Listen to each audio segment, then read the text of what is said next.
Imagine a camera so fast it can capture a bullet in mid-flight with perfect clarity. For years, the world of APS-C cameras has been seen as the budget option, a stepping stone to full frame. But as we stand here in 2026, Canon is about to shatter that perception with a release that could fundamentally change how we think about crop sensor photography. This isn't just an upgrade. This is a declaration of war on the mid-range mirrorless market.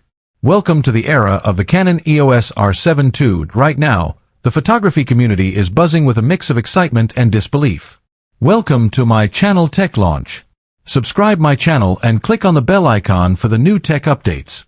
Why? Because the leaks coming out of Canon's testing facilities in Japan are painting a picture of a camera that shouldn't exist at its rumored price point. We're talking about features and performance that were previously reserved for flagship full-frame bodies. If you're currently shooting with an R7, an R10, or even contemplating a jump to full frame, you need to listen closely.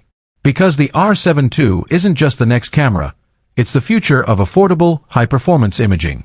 Let's start with the heart of this beast, the sensor. The original R7 featured a 32.5 megapixel sensor, which was impressive. But the R7 II is rumored to debut a brand new 40 megapixel APS-C stacked BSI CMOS sensor. Let that sink in for a moment. 40 megapixels on a crop sensor. This not only gives you incredible detail, but combined with the 1.6x crop factor, means your lenses get an instant focal length boost, turning your 70 to 200 mm into a 112 to 320 mm lens. For wildlife and sports photographers in the US, this is a dream come true. You're getting massive reach without the massive cost of super telephoto full-frame glass. But a sensor with that much resolution needs a brain to match. The R7 II is reportedly powered by a dual-digit X processor system.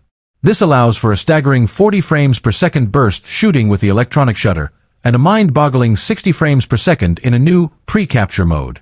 Imagine pointing your camera at a bird about to take flight, half-pressing the shutter, and when it finally moves, you already have the 20 frames before you even fully press the button. You will never miss a moment again. Speaking of missing moments, let's talk about autofocus.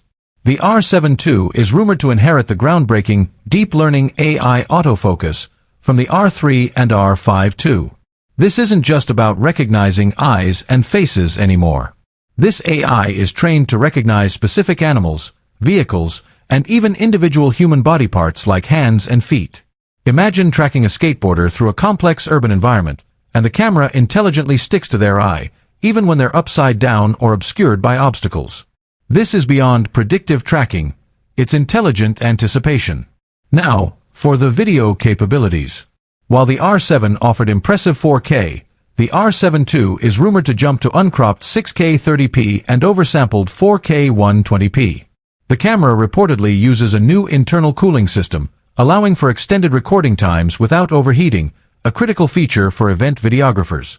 And for the first time on an APS-C Canon, we are hearing whispers of internal 10-bit 4:2:2 ProRes recording, making this a true cinema beast in a compact body. But there's a crucial rumor circulating regarding the design, the EVF. The electronic viewfinder is expected to receive a significant upgrade to 5.76 million dots with a 120 Hz refresh rate, making it as fluid and immersive as looking through an